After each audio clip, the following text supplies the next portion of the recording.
Hey everyone, it's autumn, a time for harvest festivals and family reunions. And if you're planning on getting together with your family, you should protect yourself and them by getting an updated COVID vaccine. If you're 50 or older, you're at greater risk for hospitalization and death, especially if you have a chronic disease. So get an updated vaccine now. Need more information? Talk to a doctor. Find updated COVID vaccines at vaccines.gov. We can do this. Paid for by the U.S. Department of Health and Human Services. So I listened to the Blood Red podcast from the Liverpool Echo, and I listened to the Anfield Rap, both of which I listened to sped up. And so anytime, and like they have heavy Scouse accents, which are hard to understand anyways. So anytime I'm playing it out loud, Sarah's like, "What? How do you even understand what they're saying?" I'm just used to it at this point. I'm the opposite. I gotta listen to things at half speed. That's just me. Pauses. What did he I say? pause a lot. Rewind. What did he just say? Okay, good. I got that, I think. I wonder how people listen to so many podcasts, but it makes sense now. Like you're listening to it on a 1.5 You gotta times listen speed to it at sped least. up. Yeah. Okay, that makes sense. I'm like, I don't understand. I don't have enough time. But now I might make more time for it. And that's the show. You're listening to the Janchi Show, hosted by 3 Korean American adoptees diving headfirst into what it means to be adopted, Korean, American, and more. And now, here's your hosts, Nathan, Patrick, and KJ.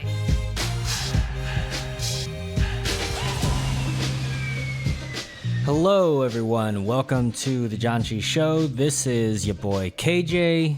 It is just me. It's not a solo episode where I just talk because that would be ridiculous, but I did want to let you know that this week is the Janchi Show live week, which is super exciting. We're getting together this weekend, but because of that, our brains are all over the place. So that's why it's just me talking here myself. But I wanted to go ahead and intro this episode. We got a really great episode lined up for you. We got a special guest, Rebecca Schumacher, coming on to talk to us about her experience, about growing up, really kind of all over the place, and how finding Korean adoptees and being in a group of them was life-changing, and just kind of everything, her coming out of the fog / adoption apocalypse moment, and all that's happened since then. So it's a really, really fantastic episode. We recorded this while Patrick was in Korea, so we're going to go from 1 people to 3 people, not 4 people.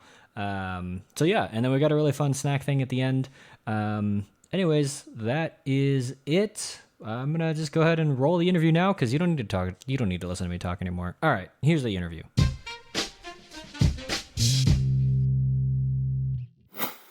Welcome back to the Janchi Show. We are here with an amazing interview today. With us is Rebecca Schumacher. Thank you so much for joining KJ and I for today. And how are you doing? How actually, I didn't ask where you were located even. So I am fine. Thank you guys so much for having me. It's an honor to be here. It really is. I've listened to every one of your episodes. I feel like I know you guys. So Well, that is incredibly flattering. So thank you for listening to every episode. every single one. I live in Maine right now. So I hail from the East Coast over here.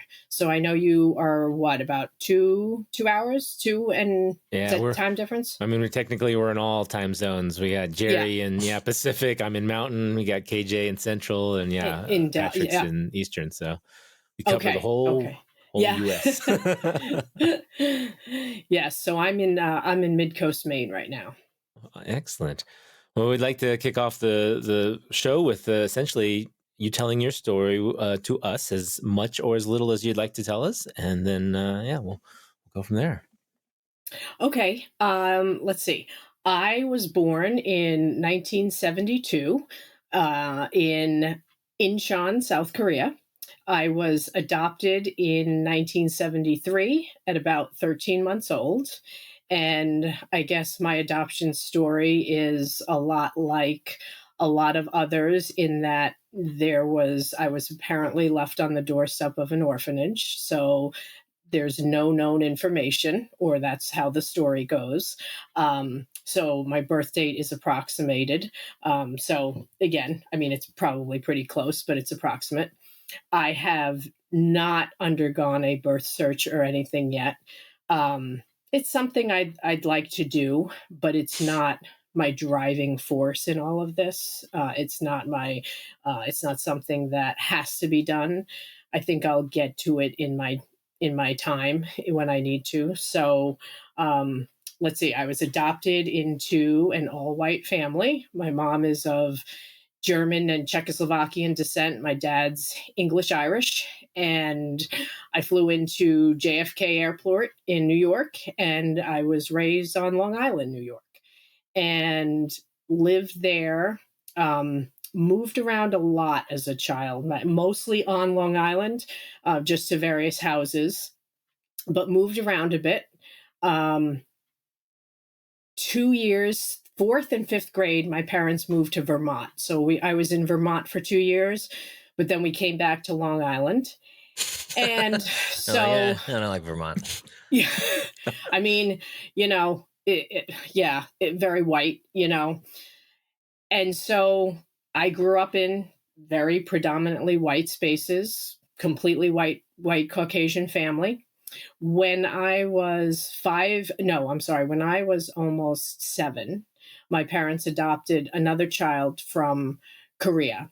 So I have one non-biological adopted brother, and he was 5 at the time he was adopted. So it was an interesting dynamic. So I was an only child for almost 7 years, but yet there's only 18 months age difference between us. He is so I was 13 months when I came over, but he was, like I said, 5 years old. So the difference was tremendous. I mean, he came over speaking the language, and, he was 100% Korean. So it was culture shock a little bit for our family, who didn't have any, there was no Korean culture in my house. So he came, and suddenly we were looking at these little English Korean dictionaries. This is long before the internet. So we were trying to translate madly translate what he was saying. And he is currently estranged from the family. I have not seen him or spoken to him since 1998. And so, that's a very huge, long story, obviously. But, that's his story to tell. Well, part of it's his story, right? Part of it's my story, because we grew up in the same house. Yeah. So that's interesting. So yeah, just moved around a lot growing up, and I counted just the other day, by 7th grade I had been in 7 schools. So that's a lot of moving around. And I look back with not one fond memory, well, maybe one, of school.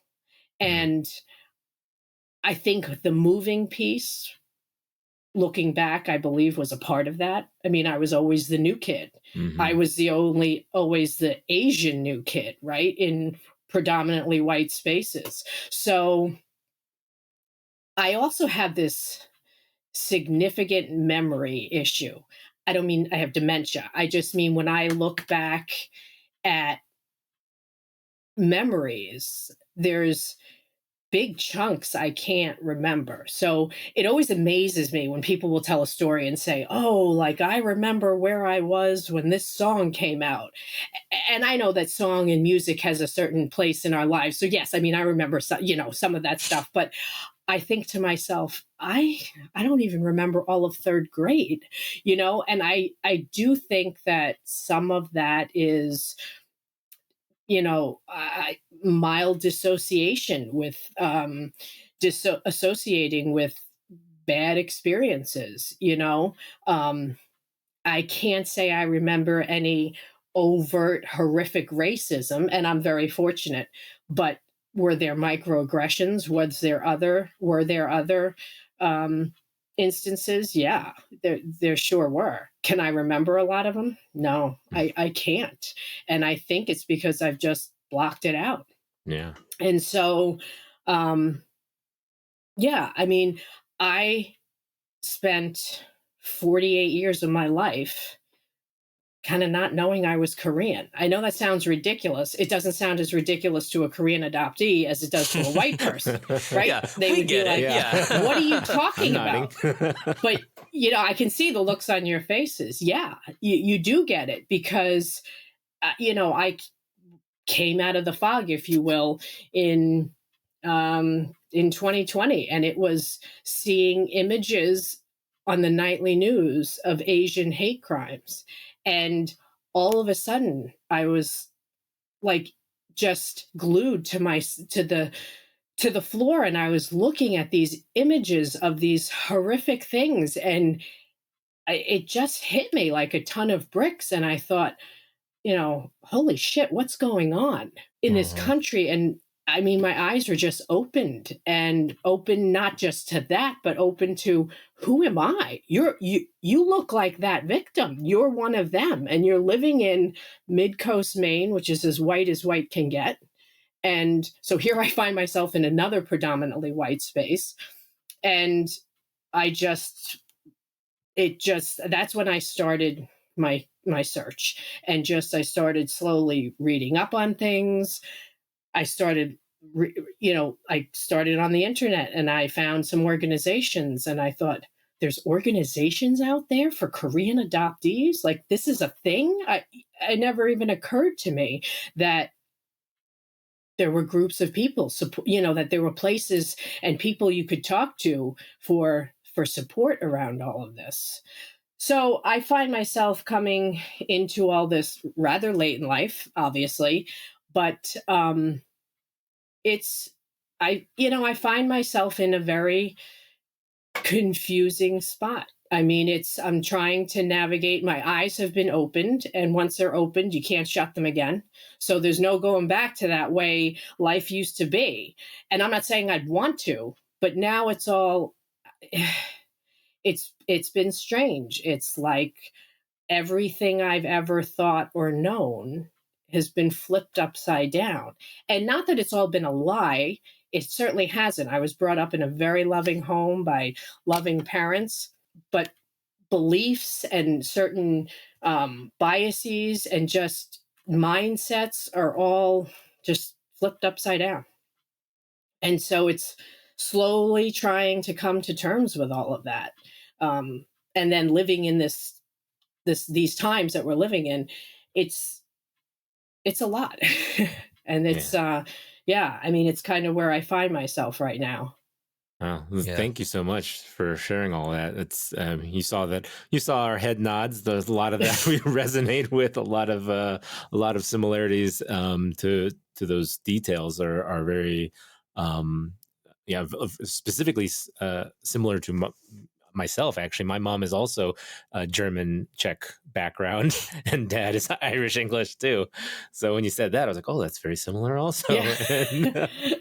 So my sister, I think was adopted about the same time as you were too, 71. So you were a few years later. But I want to go back to the school that you had, because that's something that I haven't really thought about. I mean, my school I was only at one school, and I wouldn't say that I had, also huge, racist occurrences, definitely probably microaggressions, things like that.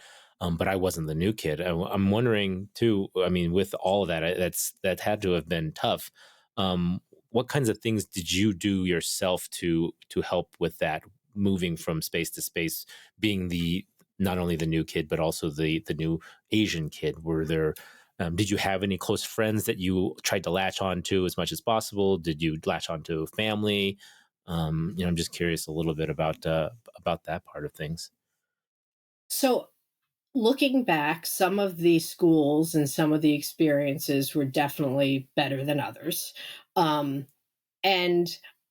I always tried to be friendly with everybody. So I wasn't the kind of kid who latched onto one friend and then they were my best friend and everybody, there was nobody else in my life. I tried to be friendly with everybody.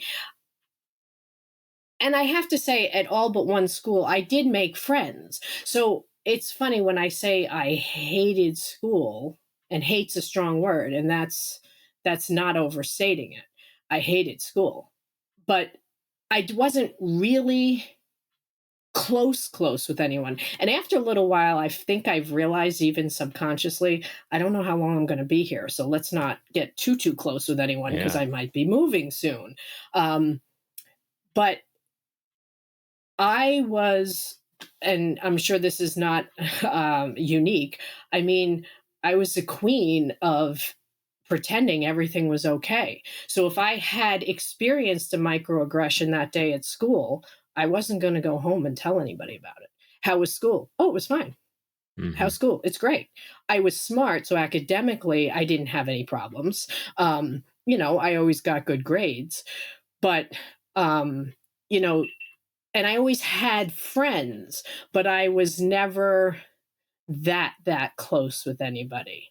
So I didn't latch on to, say, my parents or my brother. Growing up, there were periods where we were closer with each other than others, but we were never that close.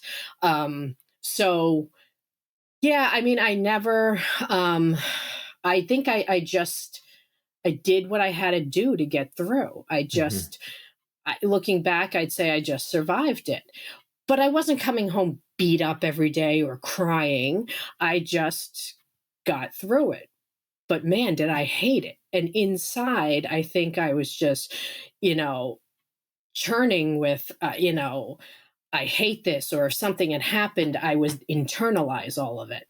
And, up until 2 years ago, that was still my MO, right? My husband is a Mainer, and he's not your typical Mainer. Otherwise, I wouldn't be married to him. So he was raised around here, and it's he who had noticed the racism and the microaggressions long before I ever did.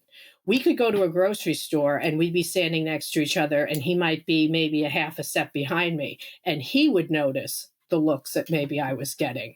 And, and me, I was oblivious to all of it. Right. And I'm also not the kind of person who goes out. I'm not looking for trouble. If someone looks at me sideways, it never occurred to me that maybe it was because my race might be involved.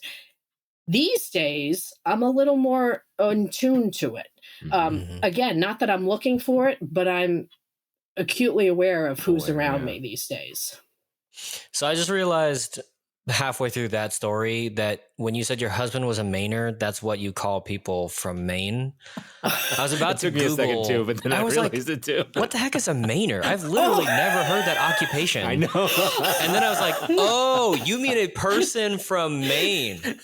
Yeah. Oh, okay. Well, then I was like, okay, I'm caught up now. It's okay. We learn a lot of terminology on this show. I mean, the DMV, we got Mainers. I've literally never thought about what to call someone from Maine. I've never been to Maine, but I've always wanted to go. So now I know. Now you know. Yeah. They're called Mainers. My joke guess would have been maniac. They're like, they're that's that's a popular buzz. A Mainischen. Or every other business is mainly this, mainly that. Yeah, sure. Yeah. It's right there. Okay. Yeah, that makes sense. Yeah. That works. Yeah. Okay. So that's interesting. I really identify with just that like constant amount of rage. I don't know, for whatever reason, adoption or not, I was just angry all the time, and now I'm sad all the time, which I don't feel like they're too distantly related in terms of the emotional spectrum. But it's interesting to me, like just hearing the amount of like, I don't know, like school sounded entirely fine, and like growing up, your transience was probably for you experientially like just it became just like a thing that you did, and you're like, we're gonna move at some point, whatever. And I wonder if just like those bits of what were the facts of your life growing up weren't just things that caused that rage to stay bubbling inside of you, even if you didn't have words to express that, or if it was something different. But I'm curious, specifically, so you said your brother was adopted when you were 7, he was 5. Obviously, there's a lot of history in your brother's life about him being Korean, and then being adopted. What was the transition in your family, once your brother was adopted, into adjusting to where he was at beyond grabbing a dictionary? Was there like well, we just need to communicate with him, so we're gonna try to figure out what he's saying, but otherwise we're gonna keep it the same? Or is it like well, we need to like try to find a food that he likes to eat because he doesn't like hot dogs, he doesn't, whatever, like he grew up on kimchi, so I guess I gotta go find sauerkraut or whatever that is, like what was that kind of the new family dynamic once your brother had been brought into the family, but before he had like acclimated or assimilated or anything like that? The former. It was definitely more the former. It was, and I think through some of the reading, a lot of the reading I've done, I realized the history of adoption and Korean adoption, but how ill prepared a lot of adoptive parents were and that doesn't, I don't think that just applies to a Korean child. I think it applies to any child, right? When you're bringing a child into your family, especially one that's 5 years old, or not an infant, it doesn't have to be 5, but not an infant who's led this life, often tragic, as was the case with my brother, that these parents are really prepared to deal with this. So then throw in the language barrier, that nothing about the cultures is similar. So yes, he was going to have a Korean sister, me, but really? No, I was American as they was. They were, are, so yeah, you weren't like, I've actually studied Confucian texts for my whole life, so I understand deeply where you're coming from as a fellow Korean. Right. And I grew up not speaking a word of Korean, obviously, so I was of no help. So there was, let's figure out what he's saying, but there wasn't the, as I recall, and keep in mind what I said about my memory, but there wasn't a lot of effort made to keep any of that culture. So we had a grocery store on Long Island that sold kimchi, in the produce section. So they bought him a jar of kimchi, but that was the end of it. You know what I mean? And on the flip side, he wanted to, or it appears that he wanted to shed his Koreanness and his culture as quickly as he could. And he was extremely smart. And he went to kindergarten speaking Korean. And I remember my mother will say that the teacher said, "What am I supposed to do with this child? He doesn't speak a word of English." And it worked out because my brother picked it up English in no time flat. I mean, so yeah, he wanted to kind of be done with that culture, and my parents didn't keep any of it. So I'm not sure, looking back, it's no right or wrong, but I'm not sure that was the best way to handle a child like him.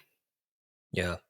Yeah, I mean, it's tough. That's so, bringing a child into your family, regardless of how that child comes into your family, is already hard. But then you add all of these particular complexities. And that's tough. And I think it's interesting too, because like sitting on this side of what I'm still trying out this language, sitting on this side of the apocalypse, if you will, the adoption apocalypse, looking back, I think it's easy to make a judgment call, like just kind of reactionarily, just being like, and I think especially for a lot of our adoptee listeners, they'll be like, well, yeah, that, they're going to have some thoughts about like that choice to just kind of shed your Koreanness because of maybe the lack of Koreanness we were all generally raised with, unless unless your parents like really went out of their way, but like still I think we feel that loss of culture so strongly, and you're like, well, and it is what it is, and it's hard to say what was the right decision. And I think too that even leans into some of that that cloak of whiteness that we walk around with, where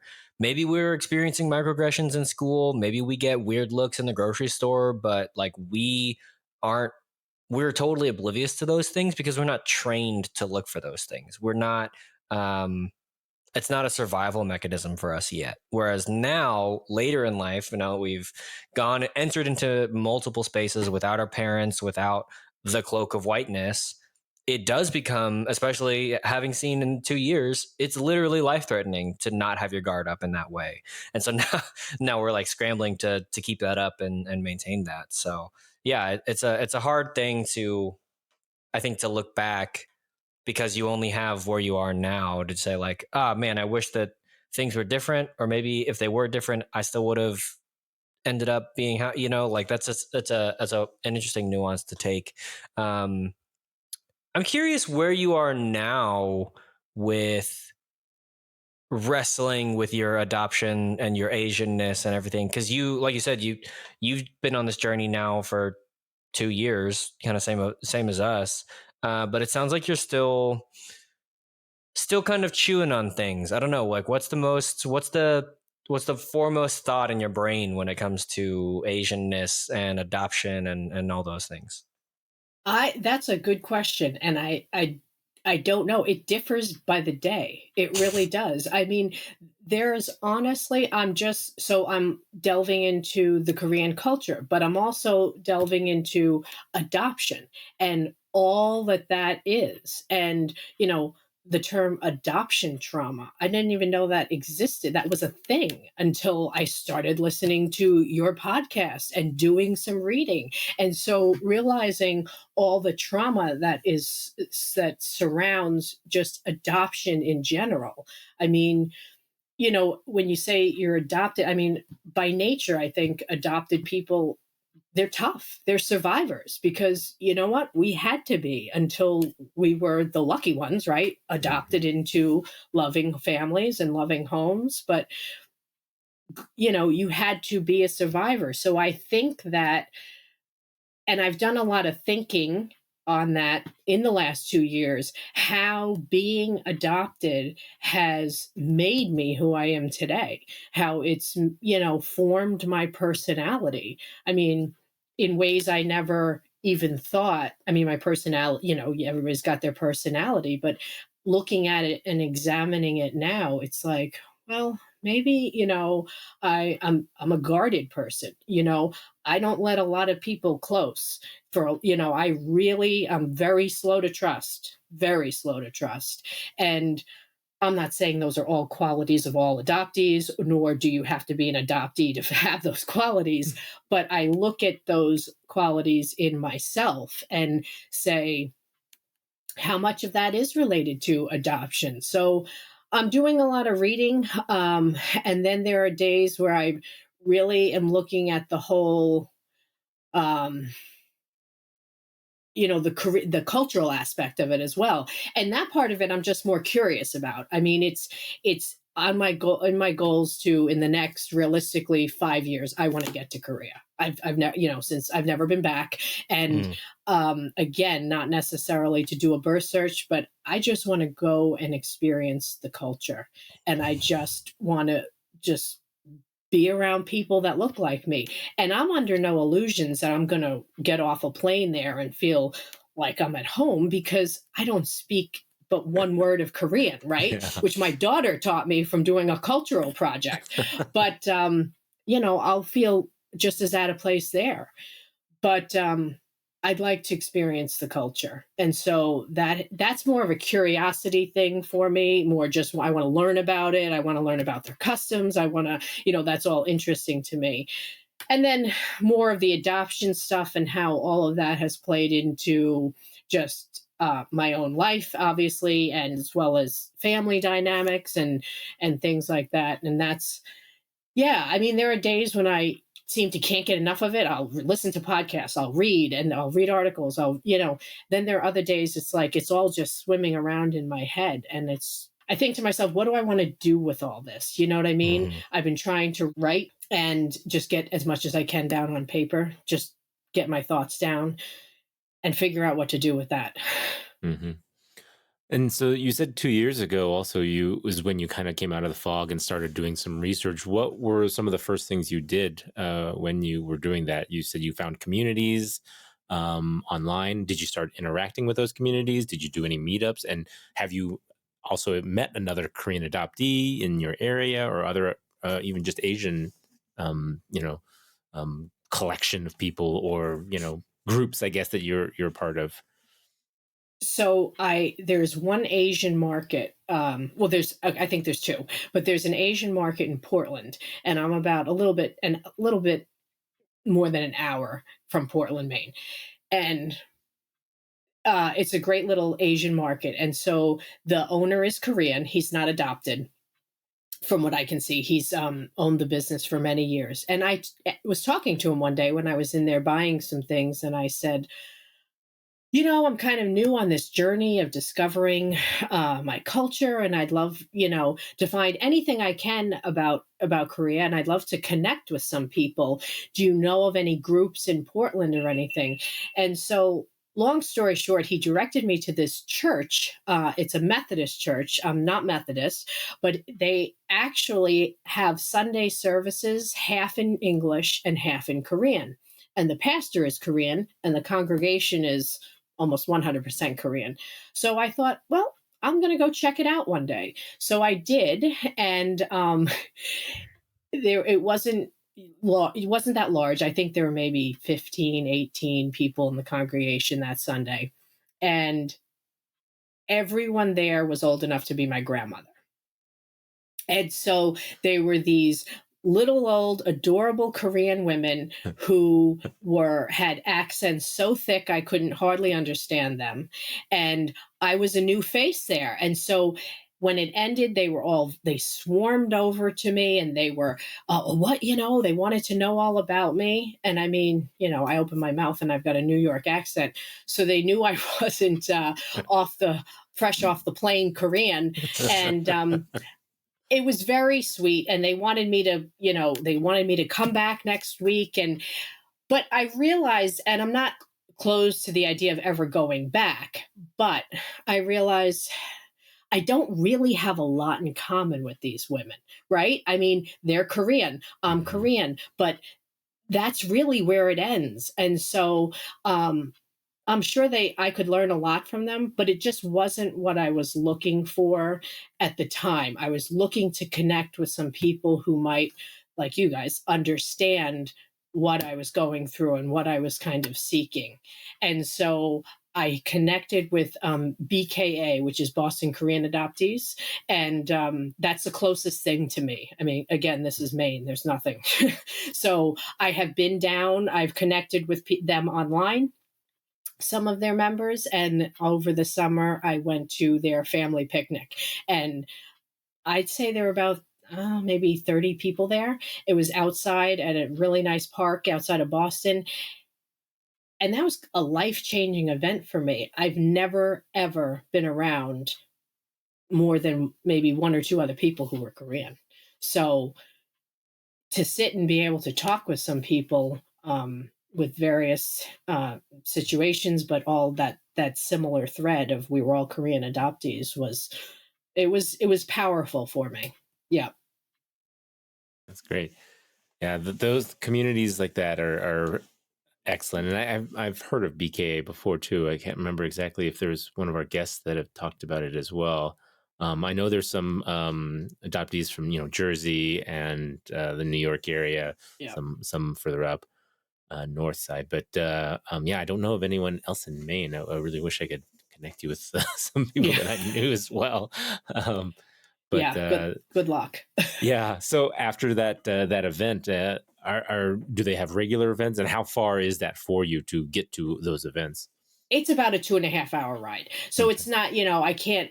It's certainly doable. I mean, it's a doable thing. And at this point in my life, and this being a big part of my life right now, I would make the trip. So they're going to have last year they had their Chuseok, which was the first thing I've actually participated in with them, was virtual. So it was nice. I was able to sit in my house and celebrate that with them. And so I learned about that, and I got to meet some of the people. And this year, I believe they're going to try to do it in person. So I might get down to Boston for that. But I mean, I've done a few Zoom calls with people I met at the picnic just to sit and just to connect and talk to for an hour. And that was even nice. Yeah, the virtual spaces have really helped out a lot, specifically during the pandemic, and really connected a lot more people, I feel, because sometimes we don't have a lot of people in our area, our immediate area, or don't know how to find, groups that are getting together. I didn't even know there were groups in Colorado until I moved here. Yeah. But yeah, I'd love to share with you some other virtual ones that I know of, in the time being that, that may that help get you connected to some people. But yeah, I had another follow-up question. Going back to your family that you have now. You said you have a daughter, and you said you celebrated Chuseok with the BKA. Have you introduced any of those traditions in your own family traditions? I have not, and I'm going. Yeah, I'm going to. So I have two you children. traditioned in your traditions lately? You know what I meant. I have my daughter's 8, and so last year she did a cultural day project at her school. She had to pick a country and research it, all these different aspects of it. So asked her, I said, so what country are you going to pick? And she said, I don't know. She had no idea what country she was going to pick. And I said, I can think of a country that makes a little more sense to you than some others. And she said, really? She goes, which one? I don't know. I said, South Korea. Oh, yeah. So she did it. And we had fun. I had fun helping her read about it. I say we both learned a lot. And so I don't cook. I haven't made kimchi. I do like it. I don't love it. I like it. You're getting there. But I will eat it. Nobody else in my family will. But I'd like to slowly bring in some of those traditions. And I love to cook. So I do, it's on my list. But I need to just go to the store and buy some ingredients and make some Korean dishes. Yeah, there's definitely a lot. That's how I've really introduced the culture to my family, as well as just myself in general. Yeah. Learning more about what types of foods people eat at holidays, and starting with the simple ones, the ones that I think my kids are going to eat, because my kids are also young. So I want to make sure that I'm not making like the most spicy kimchi that's going to burn their face off or something like that. So, which I did have some recently. I thought you said, which I did burn their face off. No, well, I didn't burn their face off, but my face was burnt off. No, sorry, Lana. But friend made some kimchi that was very spicy. I think it's so lovely too, because food, I mean, I love to cook, but I especially remember enjoying cooking around holidays, enjoying cooking around family and those kinds of things. And even now, one of our friends of the show, Jennifer, who lives in the Dallas area, we will get together and try to get together for Chuseok and other things, and cook together and do those things. And even that, like that type of just, I mean, being friends and eating food together, but also cooking it together, I think is such a lovely tradition to implement. And I like Korean foods because I think they're generally fairly simple. Unless they get really complex. I feel like they're like very complex in terms of like the crafting of it, or it's like very simple. And I just have such fond memories of, like, I don't know, my grandfather grew up near the border of Texas and Mexico. And so we have like a lot of Mexican traditions in our home. And so cooking tamales and doing that kind of stuff at home during the holidays. And I'm excited to introduce that for my family when I have kids. And I'm curious just like what you're most looking forward to introducing to your kid. And it sounds like you said your daughter was 8, right? Mm-hmm. So for a fair amount of her life, maybe wasn't, coded as South Korean or coded as Asian American, which is a thing that I've been thinking about too. It's like, we're all Asian American, we're all South Korean, but no one would have really registered that for us until maybe 2 years ago. And even now, we're working on it. Like our love of kimchi, we're getting there. So I'm curious, like, are there other, maybe beyond food, are there like kids books or stories or other things that you're trying to bring into your home? And follow up, if you want to get into it, what's that conversation been like with your partner to say like, hey, now I'm Asian American and that means some new things, and this is how I'd like to maybe think about raising our kid and being a family together? So it's interesting. I have a son who's 20. And so he is so they're both half Caucasian, half Mhm. Korean. And so looks wise, physically, um, my son's appearance is more like mine. Mhm. My daughter's is, she could pass for Caucasian with a little something, but if you wouldn't be sure, you know what I mean? So it's the way just, he said that just made it sound like a Hollywood joke. We're like, you're definitely something. You're not just You got something. that's right. Oh, she's got something, all right. So, but it's interesting. I'm sorry, I'm going off on a tangent here. I mentioned that she had some trouble at her school last year, and she had received a death threat, and I'm not sure that the death threat was racially motivated, but with the way the school, and she no longer attends a school, handled it was. And in their explanation to some other parents who were concerned, one of the administrators of the school said to this other parent, well, you don't need to be worried because that child doesn't look Asian. Literally, what the hell? Well, yeah, that was pretty much what I said. Wow. I mean, I can't even begin to go into what's wrong with that statement. So anyway, I mean, I'm sorry. No, this is far from what you asked me, but so my daughter has been much more aware, not just because of that situation, but just because of what I've been going through the last 2 years, and my own self, searching of her ethnicity. So it's very cute whenever we go out, because we live in Maine. So it's not like you see Asians very often. So if we go out somewhere, and it would have to be like Portland or something, unless it's a tourist, and we see another Asian, she pokes me and says, Mommy, look, there's another Asian. So she's keenly aware of it. Growing up, my son, who was also born in Maine, I had moved to Maine right before he was born. With him, it's like, he's like this 20-year-old, and it's not, he's not ashamed of it, but it just isn't something in his consciousness right now. And I'm not saying it never will be, but it's not there right now. And I'm okay with that. I'm not, that doesn't hurt me. That doesn't, I had a conversation with him this summer, and I just out of curiosity said, does anybody ever ask you what your ethnicity is? Because you can tell by looking at him, he's not 100% Caucasian. There's definitely something. That's right. He's got something too. Yeah, I don't know what it is, but it's something there. Very ambiguous person.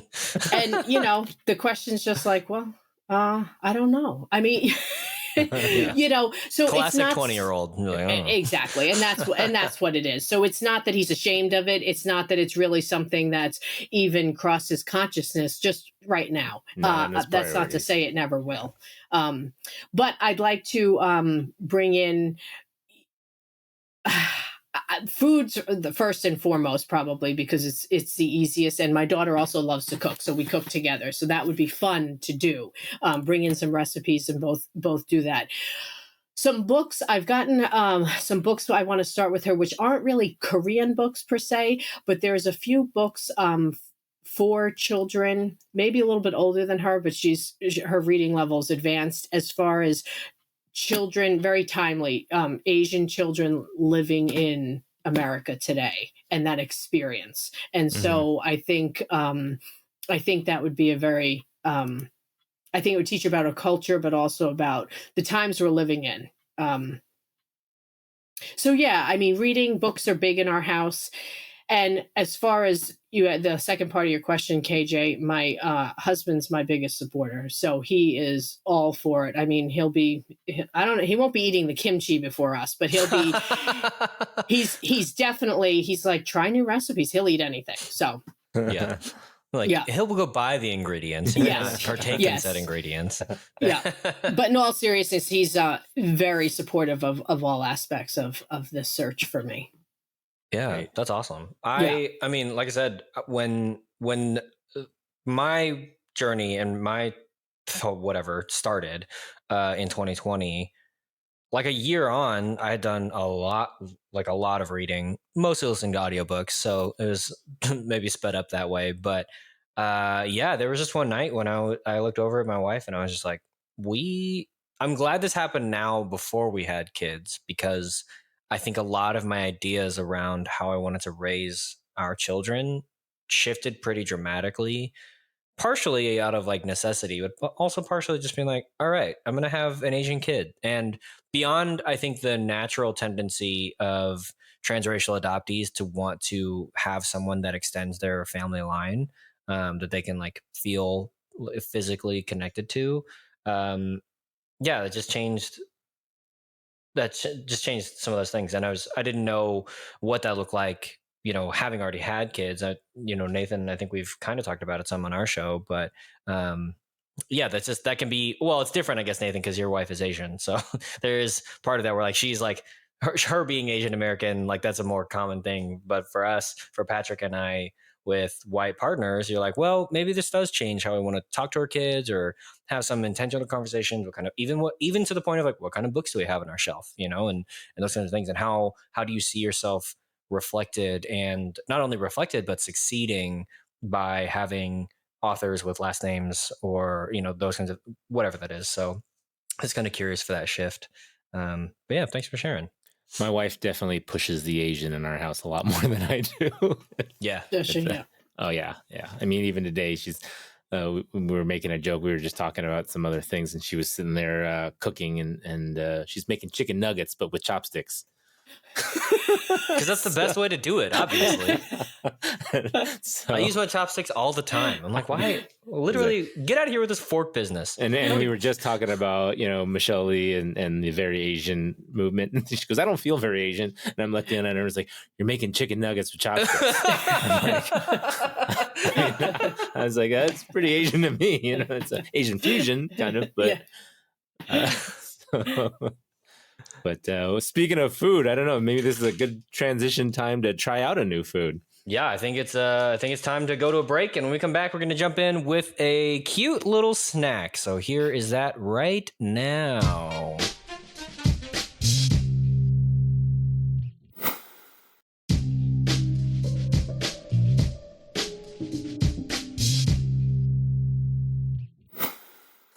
Welcome back to the food portion of the Janchi Show, where we snack and eat something different. We just had a great interview with Rebecca Schumacher, but now we're going to try something different because we have a snack that I sent out to her. Snack drew me in when I saw it at the store because of the box, and I know I didn't send you guys the box. I only sent you the snack, but the box has a funny little story, and I just now realized what the box says on the front of it. It actually said, at first I thought it was like a Huey Hoko chip. I thought it was like doing some sort of like, a Korean Konglish or something kind of thing, but it's actually CC, which is chewy chocolate chip. Chip. So it's essentially chocolate chip cookies, chewy chocolate chip cookies, but it's got a filling in the side. It's a very Korean. Oh, that's fun. So that's different. So it's not just a chocolate chip cookie. It's got something inside it. And from the illustration on the front, it's a bunch of like little marshmallowy looking squirrel, chipmunk, bear things that are coming out of the clouds, and then they're sitting in a little mochi. So I'm guessing it's rice, maybe a mochi mortar pestle thing where they're being smushed. They're putting on coats, rolling around in the chocolate, and then in the background you got these little characters mining for chocolate chips. It's a full-on story on the front of this. So I'm excited. It's not just a chocolate chip cookie. Yeah, I don't know what the name is though, other than chewy choco chip cookies, and it is made by CW. Yeah, IKG is the brand. The Korean on it just says Chonduk Choco Chip. Yeah. So I'm assuming Chonduk means chewy. I don't know. At first, when I looked at it, I was like, "Is this Chinese or Japanese?" Because it was real squiggly, but it's Korean. And then manufactured by the Chongwoo. So CW. It's CW, Chongwoo Confectionery. So is that how you hold it? Mm-hmm. Yeah. Yeah. Okay. And then on the back, there's 3 little munchkins, gopher-looking things. And one says chokochi, another says chaldokchi, and the final one says mashichi, which is like that aegyo, like real cutesy way of saying chocolatey and tasty. I don't know what the middle one, I don't know what chaldokchi means, but it's just like a cute, like, oh, it's so chewy. Maybe. I don't know if the first one is chewy. I don't know. They are cute characters. What would you even say those characters are? Do you think they're like It's chipmunks, bears? What A what do you guys chipmunky call them? gopher thing? Gopher? Yeah, it kind of looks like a gopher Yeah. or a chipmunk. Yep. I honestly, I don't know. I mean, that looks good. do? So am I supposed to eat this now? Yeah, go Yeah, right dig in. ahead. It's a minimal inside. The Very inside is soft. also not white. Yeah. I would not recommend eating this in multiple bites because it gets real crumbly really quickly. Mm-hmm. So that was unfortunate. On the box, it's a regular looking chocolate chip cookie with a white filling. Yep. Experientially, it had a brown filling. That's why I exclaimed, It's kind of I feel clear, lied it's like to. a clear gummy filling, yeah. I think it's just mochi or whatever I think it is. I think it's Korean. What I don't know how Koreans call rice flour. glutinous rice flour, essentially. Is probably what you. So yeah, it essentially is a mochi on the inside, but it's not a white mochi. It's a clear mochi. I thought it was going to be like marshmallowy flavored, but Like a Malomar. yeah.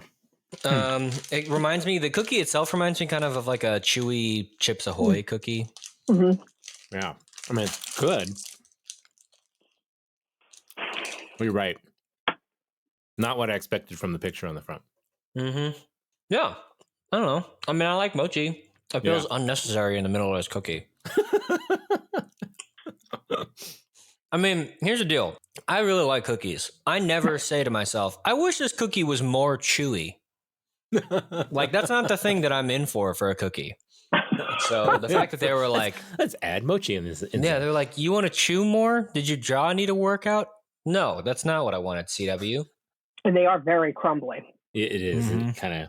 I agree. I think this would definitely be a Patrick one bite cookie kind of a thing. So, I like the flavor though. The flavor's not bad. Yeah, I like mochi too, like you said. So, yeah, I don't mind it. I feel like I've eaten a lot more mochi over the last few years. It's getting more and more trendy too. Yeah, definitely. It's going the way of sriracha. You know, I feel like it starts out like I'm like, oh, what's this? It's like very hip and trendy and whatever, and then like McDonald's gets a hold of it and it just goes through the roof. Yeah.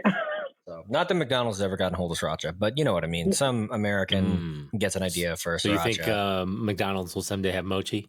I mean, if they start selling like mochi nuts in their breakfast cafe area, would not surprise me one bit. And be like tater tots, but with mochi in them. I don't know. Well, if anyone's traveled and had a McDonald's in either Japan or Korea and has seen mochi on their menu, let us know. Maybe they've already done it. Who knows? Because I do know they have, location specific items. So I think they had a bulgogi burger in Korea. Yeah, when I was there, burger, and then even when I was in Germany, they had beer on the menu. But, go figure. But yeah, in the summertime in Maine, they have lobster rolls. Oh yes, lobster. That's definitely one of the reasons why I want to go to Maine is for the lobster rolls. Spoken like a true Mainer, which is a term that I learned on this podcast, and that's why we do the show. You know. See, I am not a Mainer. Yeah, so I said spoken like a true Mainer. Right. But do you like the lobster rolls up there, or have you just grown accustomed to liking them? I have liked lobster since I was 5 years old. Okay. Yeah, it's my favorite food. So, I don't really go for the lobster roll because I don't need the bread. And sometimes they'll serve it with mayo. Some places will serve it with butter. And I'm not a mayo person, so I'd never like it that way. But I just would prefer to have it. I mean, I like lobster a lot of different ways, but I don't need the lobster roll part. Just give me a good lobster. All right. Sounds Well, still making me hungry for one. I don't know if whether it's mayo or butter. I'd take it either way. Yeah, now I'm like, I think I need to go eat lobster. I don't know that I've really had it, and I've had it maybe in like cake form. Okay, I'm But, glad you weren't going to say that you had it at Red Lobster because that's Oh, yeah. That's like I mean, honestly, blasphemy. that's probably about as close as I get to eating Yeah. Red Lobster. Is their cheesy biscuit rolls? That counts, right? That's a shellfish. Yeah, sure. No. All right. Well, let's jump into ratings here for this Chonduk chocolate chip cookie. Rebecca, why don't you jump in? How many gophers out of 5 would you like to give this cookie? I would give it 3, 2.5, 3. All right. It's the flavor wasn't bad. I could do without the mochi in the middle. It was very crumbly. I'd say a 3. A 3. It's a soft 3. A soft 3. Maybe 275. Yep. Yeah, 3 gophers. 3 gophers. All right. I'm on board with that. Actually, that's a very accurate. I don't think the mochi added anything, and it was very crumbly. I almost want my cookies to be one or the other, like too soft, like a chewy soft, or like crunchy, like Tate's cookies, like those. Wait. I love. Oh, okay. What? Yeah. I don't know what a Tate. Hold on. I don't know what a Tate's cookie is. It's just- it's a a brand. crunchy cookie does not sound good to me. Really? Oh, I like crunchy cookies. So Like a crisp cookie sounds good. A crunchy cookie sounds like you just ate a chip and called it a cookie. So go try some Tate's. But I'm gonna agree. I'm gonna give it right around a 3. So yeah, I'll give it a 3 to 275 rating for me as well. Because I did like the flavor. what is that? 3.275? Are we moving to 3 decimal places now? Or okay, 3. all right, Mister. Yeah. I memorized pi to a bunch of places. I'm gonna give this a 2. Ooh. And I like the flavor. I think it's like, as a cookie, it's fantastic. But I ate a second one, and as I was chewing down on the mochi, it got more angry the more I had to chew. And then like I found a bit, and I was just more mochi in it. And I was like, wait, I'm actually really angry about this. So yeah, I'm gonna give it a hard 2. That's the floor. I don't know. I can't imagine it sinking any worse. How can you be angry at these little cute characters? Though? The illustration is adorable, but that's how they get made ya. me so angry. Cute, yeah, so that it dulls down the anger. Nope. So well, and if you were going by the box and you thought you were getting a white filling, you would be disappointed. True. Yeah. Yeah, maybe it's a different flavor. I don't know. I mean, like the chocolate was good. The chocolate chips were good. I wanted something different in the middle. I guess I originally thought it was like a creamy filling, almost like a covered Oreo type thing, you know? But it wasn't. It was flubbing mochi, and that just made me angry. So maybe some. I mean, they're talking too. So if you see the front, they're all the little chipmunk gopher things actually have Hangul next to it. So they're holding a town hall. They're talking. I don't know what they're saying. They're having a meeting. Maybe they're saying things like, I love rice mochi. I don't know what they're saying. But yeah, so maybe if we knew more Korean, we would have had a better picture of the story, the full story. But now we know. And that's why we do this. It's not that good. I won't be buying one. Sorry. That's fair. Rebecca, thank you so much for coming on the show thank today. you so much. For our listeners, how can they reach you if you would like to be reached? Are you on any social medias? Would you like to? If not, you can just say, "Here's my name. Here's me." Listen to this episode on repeat. That's all you're gonna get. That's all you're gonna get. Pretty much what KJ said. I'm really not. I'm not a social media person. I have a Facebook account just because I'm not a Facebook fan at all. I created one so I could reach out to some of these organizations because I realized that without one, that's the only way a lot of these organizations communicate these days. Isn't that the worst? You're like, do you guys have like a mailer? I know. I'm feeling old, but I caved. But anyway, I am on Facebook with my name, and that's it. That's it. So great. Well, thank you again so much. Thank you so much for having me. Yeah, it was a pleasure. Yeah, it was really, really fantastic hearing your story and being able to dive into, all of it. I think it was really, really good. All right, well, that is it for this episode. You can reach out to us at Janchi Show on all of our social media platforms. We try to be very available, or you can send us an email to janchishow@justlikemedia.com. You can just leave us a phone number leave us a voicemail at 972-677-8867. You can support the show by going to janchishow.com/support. There's some ways listed. I'm not going to bore you with them now, but if you would do that, that would be really fantastic. Also, we have a live show. I'm going to say coming up very soon. It's either happening this week or it's already happened. So I'm going to wait until future KJ makes a decision and figures out the timeline to talk about that. And then, you can find me at KJ Relke, Patrick at Patrick in the World, wherever he wants to be found, and Nathan, where can people find you? No Walk on Instagram and my name on Facebook. Yeah, and follow his TikTok for Lego stuff. So, yeah, that's it for us. Rebecca, once again, thank you so much. And until next week, Janchi Heyo!